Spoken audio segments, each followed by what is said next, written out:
Olá, bem-vindos ao Criarte. Hoje é dia de atualização no nosso canal e hoje vamos ficar com a biografia e com as obras do maravilhoso mestre do neoclassicismo, Jacques-Louis David. Bem-vindos! Olá, bem-vindos ao Criarte. O meu nome é Sara. Hoje é dia de atualização no nosso canal e hoje vamos voltar ao estilo neoclássico. Vamos voltar para a França, vamos para Paris e vamos falar acerca da vida e da obra do maior pintor neoclássico de sempre e de um dos maiores mestres da pintura francesa. Hoje vamos conhecer a vida e a obra deste senhor. Este é Jacques-Louis David. Nasceu em Paris a 30 de agosto de 1748. Não se pode falar de arte francesa sem falar do mestre David.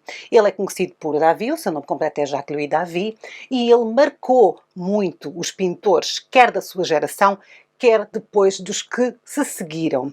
Ele também é um dos responsáveis por esta mudança de cidade da arte, porque até ao neoclassicismo a maior parte da arte estava noutro sítio, portanto nós temos um desenvolvimento muito grande de estilos em Roma e agora a cidade da arte deixou de ser Roma, passou a ser Paris. Já tínhamos visto isto no Rococó e agora então com o neoclassicismo Paris é o sítio para se estar.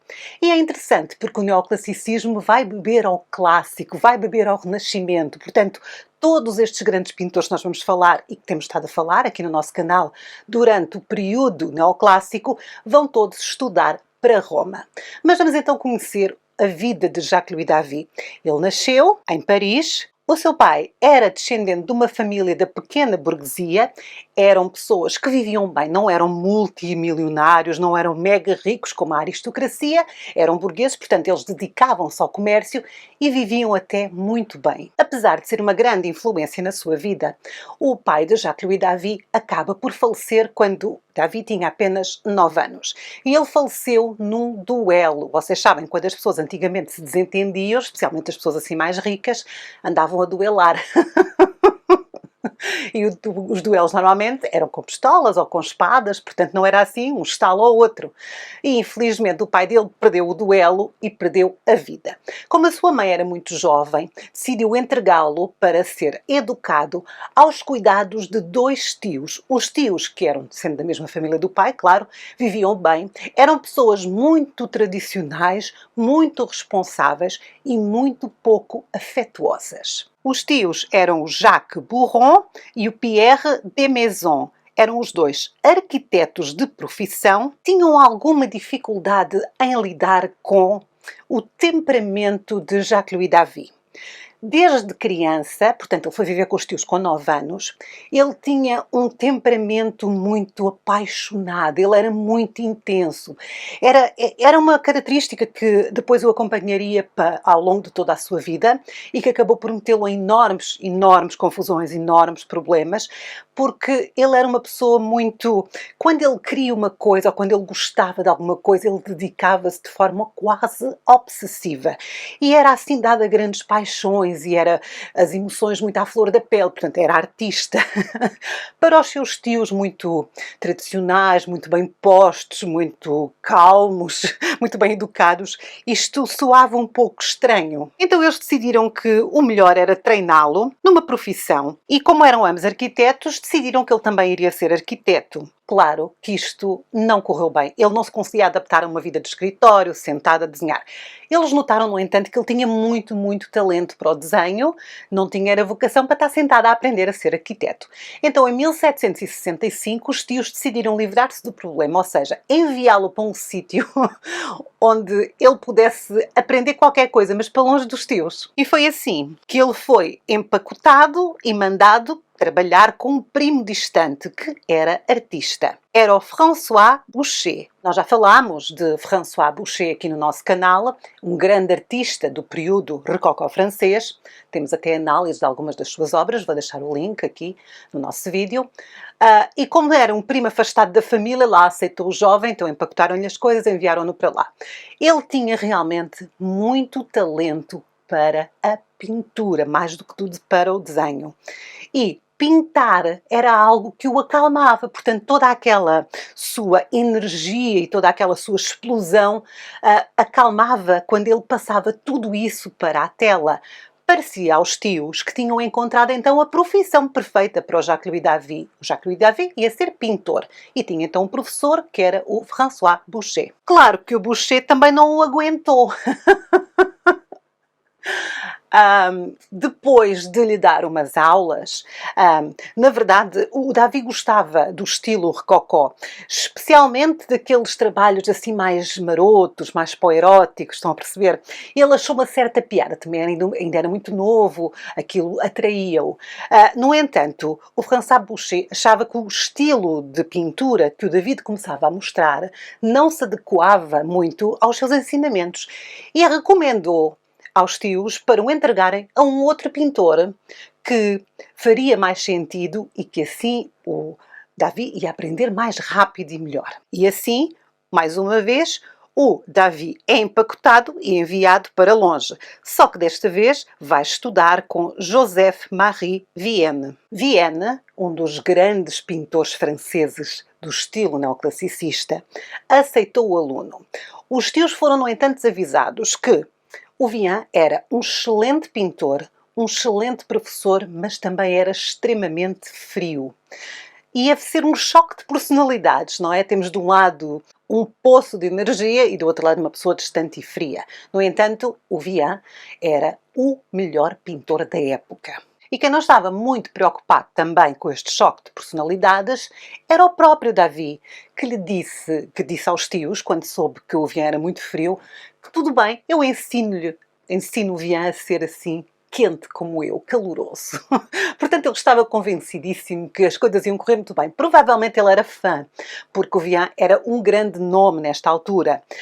O Vienne é um pintor que nós também já falámos no canal, temos várias análises do trabalho dele, aqui no período neoclassicista. Ele era um pintor que apreciava o Winckelmann, portanto o livro do Winckelmann, e apreciava muito o classicismo, a escultura clássica. Foi dos primeiros pintores neoclassicistas, portanto está tudo dito. E, claro que Vienne encorajou o jovem David a inspirar-se também ele nos temas clássicos. Isto era um caminho completamente oposto ao caminho que o Jacques-Louis David tinha feito ou faria com Boucher, que era do rococó e do barroco, do rococó. Portanto, em vez de seguir esse estilo, que era o estilo que estava na moda na altura em França, ele voltou-se para o passado, voltou-se para o clássico, portanto, que são coisas completamente em oposição uma à outra. Mas foi este amor que o Vienne tinha pela arte clássica que acabou por tornar a obra de Jacques-Louis David tão histórica. Para além deste amor pela pintura e pela escultura clássica, o Vienne também acabou por educar um muito jovem Davi para uma vida mais puritana, mais austera, mais séria. E este lado mais sonhador de Davi acabava por se extraviar para a literatura, porque ele tinha que ter uma vida mais séria, com mais regras, estava a olhar para a pintura clássica, vivia com uma pessoa que era muito fria, e ele acabava por se perder no mundo da literatura. E era assim que ele sonhava. E os seus sonhos passavam muito pela literatura clássica, porque ele estava a ler os clássicos da Grécia Antiga. Portanto, estão a ver que o mundo dele era bastante clássico. Claro que como aluno de Joseph-Marie Vienne, o David estava a fazer um progresso enorme e começou também a sonhar e estudar para a Itália, que era de onde vinha toda esta inspiração de Vienne. E a forma que ele encontrou de ir para a Itália, tal como todos os outros pintores da idade dele, era ganhar o Grand Prix de Rome, que era a academia francesa fazia um concurso e o que vencia esse concurso ganhava uma bolsa para estudar para a Academia Francesa de Pintura em Roma. Portanto, podia ir para Roma, estava lá um ano ou dois a aprender a ver ao vivo todo o classicismo da cidade de Roma. Então, o Davi começou-se a preparar, porque estes concursos premiavam trabalhos, mas premiavam trabalhos que se ligassem ao academicismo, porque estamos a falar da academia, portanto tinha que ser coisas muito clássicas. E o Vian estava a orientá-lo. Como em tudo na sua vida, quando o Jacques-Louis David punha uma coisa na cabeça, ele só pensava naquilo. Era assim quase uma obsessão doentia. E então ele só pensava no concurso, esteve anos a preparar-se e apresentou então o seu trabalho e não ganhou. No ano seguinte, voltou a fazer um trabalho, apresentou e não ganhou. Ele foi recusado 4 vezes. Portanto, ele perdeu, ele não aceitaram os seus trabalhos, portanto, ele não foi vencedor, perdeu 4 vezes seguidas. Não conseguindo lidar com a frustração, porque durante 4 anos tudo o que ele fazia era fazer trabalhos para irem à exposição e não conseguia sequer entrar, ele tentou suicidar-se. Portanto, vocês estão a ver o nível de obsessão, o nível de entrega e de amor absoluto que ele tinha ao seu trabalho.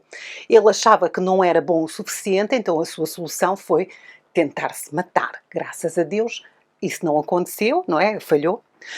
E acabou então, no ano seguinte, por ganhar. Ele ganhou o Grand Prix de Rome. Em 1774, Jacques-Louis David conquista o primeiro lugar com esta obra que estamos a ver. A alegria foi tanta que quando anunciaram o seu nome, ele caiu para trás, desmaiou. Se há uma constante na vida de Jacques-Louis David, são altos momentos de emoção descontrolada. Ele ia da alegria absoluta à depressão profunda. Em 1775, Jacques-Louis David faz as malas e vai finalmente para Roma. Este é um momento feliz na vida do jovem pintor. E, melhor ainda, leva na sua companhia o seu professor, Vian. Vian tinha sido nomeado diretor da sede romana da Academia Francesa. Vão juntos, chegam a Roma e o Jacques-Louis David tem uma percepção, que é a sua obra, apesar de muito inspirada já nos temas clássicos, é um estilo rococó. É ainda um estilo muito ligado ao de Boucher. Isto não o preparou minimamente para a experiência que foi ver, com os seus próprios olhos, a escultura da antiguidade. É muito, muito famosa uma frase do Jacques-Louis David quando ele vai com o seu professor a caminho de Roma, o Vian vai-lhe descrever, vamos ver isto, vamos ver aquilo, vamos ver este quadro, aquela escultura, e ele dizia assim, o velho não me vai conquistar, porque ele tinha gostado daqueles temas do Boucher, assim mais leves, mais frívolos, tinha trabalhado para ganhar o prémio na academia, mas ele ainda estava preso ao rococó, e quando chega a Roma, ele é fulminado, segundo as palavras deles, com a beleza da obra clássica. A escultura, em especial a escultura antiga, também se encantou com as pinturas de Caravaggio, de Michelangelo, de Poussin, de Rafael. E claro que isto o levou a olhar para o seu trabalho e a sentir-se extremamente deprimido. Portanto, ele chegou num momento feliz, porque tinha ganho finalmente o prémio, trabalhou anos para conseguir e quando chegou lá e viu as obras dos grandes mestres italianos, pensou, eu sou uma porcaria. E entrou em depressão. Estão a ver, é esta dualidade de emoções e os picos que ele tem que fazem dele um gênio, mas também fazem dele uma pessoa extremamente difícil. Felizmente não desistiu. Pintar, desenhar, observar arte era aquilo que também dava-lhe desespero, mas também lhe dava muita, muita calma, especialmente pintar. Ele continuou a desenvolver as suas capacidades como pintor e em 1780 deixou então a Itália, voltou para Paris. Chega a Paris em 1780, 1781 vai apresentar os seus trabalhos numa exposição. Então, todo aquele percurso que ele fez antes de ir para Roma, ele tinha ainda uma grande inspiração rococó. Depois de Roma, as coisas mudaram completamente. Vamos agora conhecer um outro David. Vamos conhecer o David do neoclassicismo. No Salon de Paris, em 1781, foram apresentadas à população de Roma as obras de Jacques-Louis David. E claro que foi um sucesso. São obras neoclássicas, são obras extremamente bem executadas a nível técnico. Jacques-Louis David é um pintor de preciosismo. Ele é extremamente bom a nível técnico. Nota-se uma grande influência da escultura no seu trabalho, mais do que a pintura clássica, é a escultura. Os volumes, o corpo e o trabalho de luz reproduzem a escultura. As pessoas ficaram encantadas, os quadros dele são de destaque, as dimensões são grandes, são obras que chamam a atenção, as pessoas adoraram, são assim teatrais, monumentais. Isto traz-lhe sucesso, isto traz-lhe dinheiro e também ele vai entrar num período mais estável. Ele vai conhecer a mulher por quem se vai apaixonar. Em 1782, ele casa-se com Charlotte Picot. A Charlotte era uma mulher extremamente bem relacionada, vinha de uma família rica, o dote que ela levou para o casamento foi muito generoso, portanto, ela vivia muito, muito bem, era muito ligada à monarquia, tinha muitas relações com pessoas da aristocracia, não sendo ela própria aristocrata, ou pelo menos não era assim de uma família muito conhecida na aristocracia, mas era de uma família muito rica, com laços estreitos com a monarquia. Isto vai elevar a posição social do Jacques-Louis David. Na verdade, quando ele volta para a França, quando ele vem de Itália, ele vem com um ego muito inflamado, porque ele acha-se que agora é o maior de todos e o sucesso da sua exposição prova na cabeça dele que ele era realmente o maior de todos. E era. Mas é assim, presunção e água benta, cada um toma a que quer, não é? Logo após o casamento, em 1784, David apresentou a obra que o vai tornar um fenómeno de popularidade. É esta, O Juramento dos Horácios. Aqui no canal nós temos a análise desta obra, O Juramento dos Horácios. Eu vou deixar algures aqui no ecrã o link e também vou deixar aqui na descrição, por baixo do vídeo, nas descrições vou deixar os links. Aliás, nós temos várias análises das obras do Jacques-Louis David. O Juramento dos Horácios é uma das suas obras mais conhecidas, é também das mais bonitas. É uma obra que é a cara do neoclassicismo francês. É esta obra. Quando se pensa em neoclassicismo francês, pensa-se no Juramento dos Horácios. Quando se pensa em Jacques-Louis David, também se pensa nesta obra. Ele era visto pela população como o pintor mais progressista e mais influente da França. Esta obra mostra que o seu estilo era novo, era um estilo de inspiração clássica, mas que se destacava. Nós temos aqui um quadro de grandes proporções e também com uma moralidade por trás. Tudo isto se vai alinhar ao pensamento que se está a viver em Paris nesta altura. Estamos a viver a época da Revolução Francesa, portanto uma revolução social. Antes do início da Revolução as pessoas estavam muito descontentes. Havia agora uma maior prevalência da razão, não é verdade? Nós estamos a viver o período do Iluminismo e se havia coisa que o iluminismo detestava, era a frivolidade, era o luxo, era tudo aquilo que era a pintura rococó. Portanto, olhar para esta obra, uma obra racional, uma obra serena, uma obra que está aqui a valorizar os ideais da pátria, portanto, a pátria acima de tudo. Era algo que ia de encontro a todo este iluminismo, a todo este pensamento e à revolução em si também. Esta obra é também aquela obra que os revolucionários depois até se apropriam, porque ela defende aquilo que a Revolução defende, que é, acima de todos não está o rei, não é? Acima de todos está o país, a pátria. Nós temos aqui 3 irmãos que estão a prestar juramento, que são os Horácios, que estão a prestar juramento aos pais. Eles vão combater e só um deles vai regressar, porque eles vão combater com outros 3 irmãos, que são de outra cidade, e é uma luta até à morte. Portanto, o último que ficar vivo é a cidade que vence. Portanto, eles sabem que ou morrem os 3, ou volta só um, mas isso não interessa, porque acima da família, acima das mulheres que estão aí a chorar, acima dos filhos, não é? Está a pátria. Isto é algo que vai de encontro ao coração dos franceses nesta altura. O rei, a família real era cada vez menos popular, e este dever, este patriotismo, esta luta heroica pela liberdade que estão presentes nas obras de David, provocam então uma conotação política. fazendo com que os franceses, em especial os parisienses, olhassem para esta tela e percebessem perfeitamente qual era a mensagem. A revolução estava a chegar. Nesta altura da sua vida, o Jacques-Louis David ainda não era um homem envolvido na política, mas pela sua obra nós percebemos que ele estava claramente também ele ao lado dos revolucionários, daí o tema que ele escolheu para a sua obra. E muito pouco tempo depois da apresentação do juramento dos Horácios, estoura a Revolução Francesa, em 1789. E a partir daqui, tudo vai mudar. E Jacques-Louis David também muda.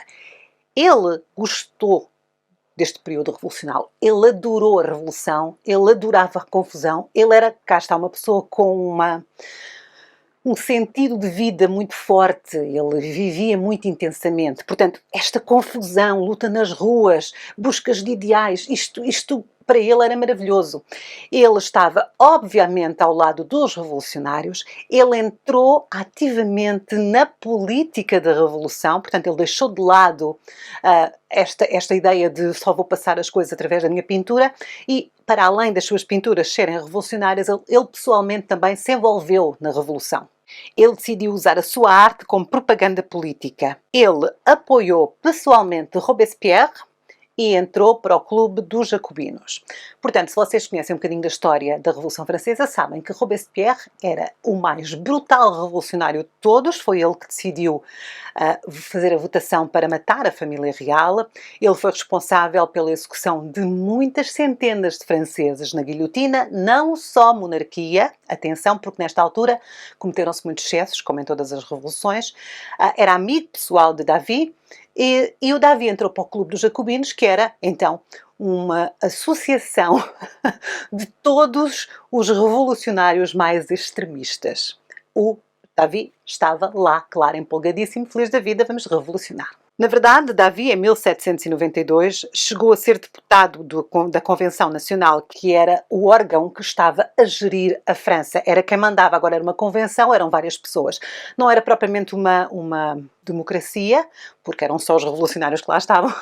Mesmo sendo um aliado dos revolucionários, o David teve alguns sustos e viu muitos dos seus amigos artistas, que iam para um estilo mais rococó, que era o que se pintava até então na França, perderem a cabeça. Muitos artistas foram mortos. Em todas as revoluções os artistas vão logo. É triste e tomem cuidado.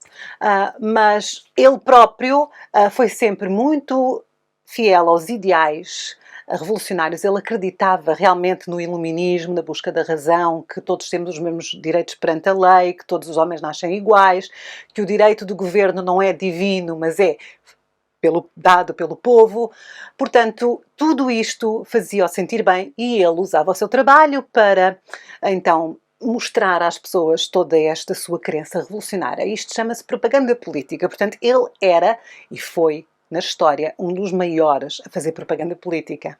Em 1794, David foi também membro da Comissão de Arte e da Comissão de Instrução Pública. Depois da Revolução Francesa, o trabalho de David é um trabalho voltado para os ideais da Revolução. Um dos cargos mais importantes de David pós-Revolução tinha a ver com as marchas e com as festas. Propaganda política pura. Ele era bom a organizar festas porque ele tinha um sentido do dramático. Basta olhar para uma das suas obras para se perceber que, se fosse hoje em dia, ele ia fazer cinema. E daqueles filmes assim de guerra, com explosões. Portanto, ele chamava muita atenção. E ele conseguia, como tinha um sentido estético muito bom, conseguia fazer as paradas muito bonitas. Que era uma coisa que era muito celebrada durante a Revolução. Era levar a arte ao povo. Estão a ver? A ideia da arte também está a mudar. As pessoas de antes não tinham acesso à arte, porque a arte estava na mão da aristocracia, e agora a arte ia para a rua. Ele fazia grandes marchas, com música, para celebrar a Revolução. Outra coisa que David também fez foi encerrar a Real Academia Francesa de Pintura e de Escultura. E dizem as más línguas até hoje que foi uma vingança, que ele esperou anos para se vingar por ter sido chumbado 4 vezes. Lembram-se que ele até se tentou suicidar, pois aquilo ficou-lhe entalado. Ele não se esqueceu. E a primeira decisão que ele tomou, assim que teve algum poder, foi: acaba-se a academia. Foi em 1793, a Academia Real Francesa foi substituída pela Sociedade Popular e Republicana das Artes. Outras decisões que têm menos piada são, por exemplo, aquelas decisões que os revolucionários tomavam em matar pessoas. Jacques-Louis David estava presente quando Robespierre propôs a morte do rei na guilhotina e da rainha, e ele assinou a favor da morte. Claro que tudo isto desagradava profundamente uma pessoa da vida do Jacques-Louis David. Sua esposa, lembram-se, eu falei que ele casou, e que ela tinha relações muito próximas, familiares, com a aristocracia. Portanto, ela viu o seu marido mandar para a guilhotina grandes amigos da sua vida, da sua família. E muitas vezes só porque eram ricos, não é? Pronto. Isto fez com que ela decidisse abandonar o David. E assim, em 1794, pouco tempo depois da morte do rei na guilhotina, Charlotte pediu o divórcio. 1794 não foi um ano fácil. Começou com o divórcio.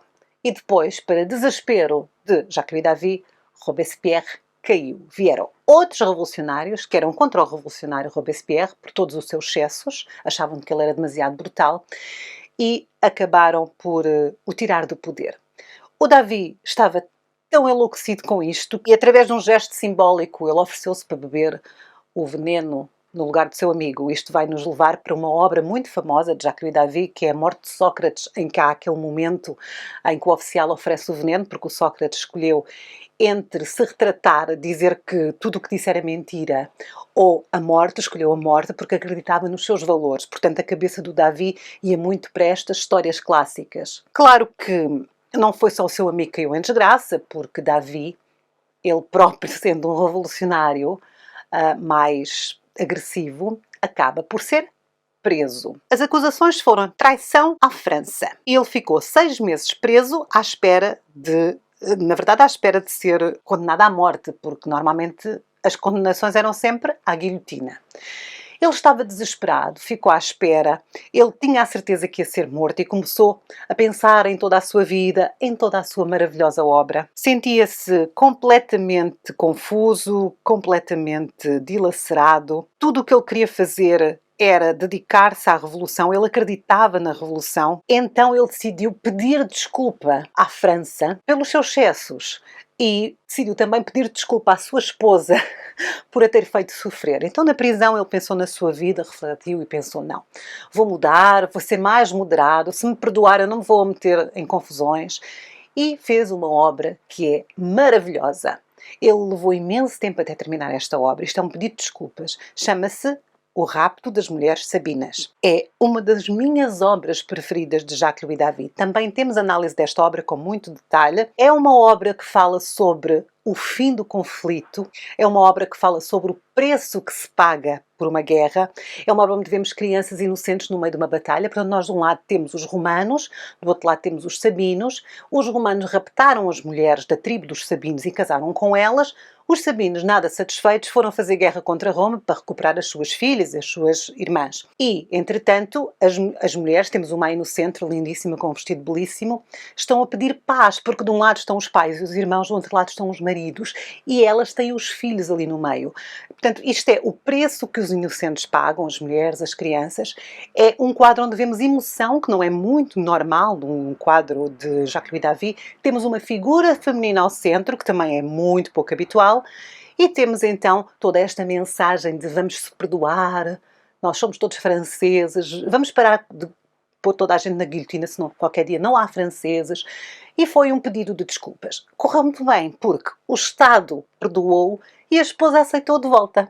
Em 1796, Jacques-Louis David foi libertado graças ao apoio e à intervenção da sua esposa, que era muito bem relacionada e que foi lá chorar todos os dias, e ele também voltou a pedi-la em casamento. Portanto, eles voltaram a casar em 1796. Ele prometeu-lhe que já não se ia meter em disparates. Finalmente livre, David foi pôr ao campo, viver com a sua esposa, isolou-se numa casa que era dela, nos arredores de Paris. Em 1799, no entanto, tudo muda outra vez. Estava lá o David, na sua casa, nos arredores de Paris, no campo, a viver a sua vida calma e a pintar. Chega um personagem novo ao poder. Napoleão chegou. E o Napoleão também era um homem assim, que levava multidões atrás, falava muito bem, era muito carismático. E quem é que fica logo apaixonado por isto tudo? Vocês estão a adivinhar, o Davi. Portanto, ele vai de revolucionário a apoiante de Napoleão assim, num instantinho. Em 1800, Davi decidiu pintar uma imagem heroica, o retrato equestre de Bonaparte no Monte São Bernard. E quando o Napoleão viu esta obra, ficou logo apaixonado, não pela obra, mas pelo poder de propaganda política que o Davi tinha. Davi não era o pintor preferido do Bonaparte. O Bonaparte tinha outros gostos para a arte, mas percebeu o poder que estava naquela obra. Portanto, então, o Bonaparte começou a ter uma ligação com ele, a falar com ele, a dar-lhe atenção, a pedir, pinta-me um quadro aqui, pinta-me um quadro ali. E o Davi, claro, encheram-lhe o ego. Ele gostava do Napoleão, verdadeiramente. Ele acreditava verdadeiramente que ele era uma boa pessoa, não era, mas pronto. E começa então a produzir trabalhos de propaganda. Há vários trabalhos feitos, várias pinturas feitas, maravilhosas, aliás, de Davi, a retratarem o Napoleão completamente irreal, porque vocês sabem que o neoclassicismo é idealizado. Portanto, ele pegava nos traços gerais do Bonaparte, para que as pessoas soubessem que é o Bonaparte, mas dava-lhe ali uma glória, dava-lhe ali uma altura que o Napoleão não tinha, que ele era bem baixinho e com barriguinha, assim, saliente. Mas pronto, era retratado como um herói da antiguidade. Isto caía muito bem ao Napoleão e era uma arma que ele usava para se promover. De um lado temos Napoleão, um militar sedento de glória, e do outro lado temos o Davi, um artista sedento de um ídolo. O Davi dizia, eu me insinuarei na posteridade à sombra do meu herói. Claro que o Napoleão o nomeou primeiro pintor do imperador, isto em dezembro de 1804, e foi encarregado de retratar todas as cenas oficiais da coroação. A coroação de Napoleão é uma obra maravilhosa. Temos análise, também vou deixar aqui por baixo e vou deixar alguns aqui. É uma obra que eu vos aconselho a irem ver com muita atenção, é rica em pormenor, a técnica é fantástica, é gigantesca e mostra realmente todo o talento de Davi. Vocês estão a perceber que a vida deste homem é uma telenovela. Ele está agora numa época de auge, está a fazer propaganda, está ao lado do imperador, que era um ditador, mas pronto. Só que, claro, como acontece sempre na história, todos os ditadores caem. Os franceses estavam fartos de guerra, o Napoleão não conseguia ganhar, assim, todas as batalhas que dizia que conseguia, e o Napoleão caiu. Enquanto o Napoleão estava prestes a cair, o David planeava uma série de pinturas de grandes dimensões, das quais só terminou duas. Esta, que é a Coração de Napoleão e Josefina, e a Distribuição das Águias. Mesmo antes de Napoleão ser retirado à força do poder, o David começou a perceber esta estratégia que o Napoleão tinha de o usar apenas como propaganda política, porque ele percebeu que o Napoleão gostava muito de pintores do romanticismo, que é o que vem a seguir. Portanto, novas formas de pintura. O Napoleão era uma pessoa muito à frente. Um dos pintores preferidos de Napoleão era um antigo aluno de Davi, que vamos falar depois quando falarmos do romantismo, e o David começou a perceber, é assim, ele a mim compra-me as obras para a política, mas as obras que ele gosta já não são o meu estilo. Ele também estava à espera de ter mais honras do que na verdade estava a ter, e as coisas começaram a tornar-se um pouco desconfortáveis. O David já tinha vivido o período todo da Revolução, sabia o que era o excesso, começou a perceber as pilhagens dos tesouros antigos, especialmente os tesouros clássicos, onde Napoleão, onde chegava, levava tudo, não lhe caía bem certas coisas, portanto ele começou-se a tentar distanciar um bocadinho do Napoleão, mas já foi tarde. Em 1815, o Napoleão foi derrotado e foi enviado para o exílio e, na França, vivia-se a restauração. Claro que para um revolucionário que tinha sido amigo de Robespierre, tinha feito parte dos jacobinos, um apoiante declarado do Napoleão, que era responsável pelas propagandas políticas, pelas obras do imperador, ter novamente pessoas ligadas à monarquia no poder não era saudável para a sua cabeça. Ele sabia que estava em perigo. Ele ainda assina um documento em que se declara inimigo do Estado se Napoleão caísse do poder. E o Napoleão caiu do poder e o Davi fugiu. Ele foi para Bruxelas em 1816, no ano em que os Bourbons chegaram ao poder. E nunca mais vai regressar a Paris. Seus últimos anos foram calmos, sem grandes acontecimentos. Infelizmente ele sentia-se extremamente triste e esquecido por estar no exílio. Apesar disso, recusava-se a pedir desculpa ou tentar sequer voltar. Ele era visitado por alguns artistas franceses. Ele teve alguns alunos durante a sua vida que o iam visitar, levavam-lhe notícias, portanto ele não estava assim completamente isolado. Ele foi convidado para algumas cortes, mas recusou sempre, em especial a corte do rei Frederico III da Prússia, que era amigo pessoal de Davi, mas ele recusou, e também se recusou a pintar o Duque de Wellington. Em 1824 ele saiu, foi ao teatro à noite, e quando acabou a peça vinha para casa a pé e foi atropelado por uma pequena carruagem. Ele sofreu, o impacto foi doloroso, levou imenso tempo, foi muito difícil recuperar, ele nunca mais recuperou depois deste acidente. O seu corpo foi-se degradando bastante e ele acabou por falecer a 29 de dezembro de 1825. Na verdade, após a sua morte, os seus amigos e a sua família pediram ao governo francês para o seu corpo voltar para Paris e foi negado. Ele era considerado um traidor da França e assim ele foi sepultado em Bruxelas, na igreja de Santo Gudula. O seu último trabalho é este, As Três Mulheres de Ghent, um trabalho do ano da sua morte e é um trabalho diferente dos outros da sua vida, portanto ele estava a entrar numa nova era da pintura. O seu legado é imenso, as suas obras são parte da história da França, porque são parte da Revolução Francesa. São propagandas políticas, mas também nos permitem perceber o que é que se estava a passar a nível social naquela época, não só a nível filosófico, a nível político, mas a nível artístico, mas também a nível social. Jacques-Louis David é realmente um pintor do seu tempo, mas é também um pintor que muda a forma como se pinta. Ele é o maior nome do neoclassicismo francês.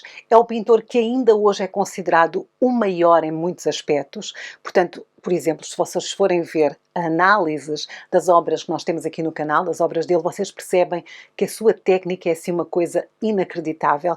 Eu falo sempre nisto porque acho piada, porque a obra que é o Rapto das Mulheres Sabinas é uma obra interessante e que é estudada por causa da posição dos pés. Ele é considerado o melhor pintor de pés do mundo. Na verdade é porque há pés de todas as formas e em todas as posições.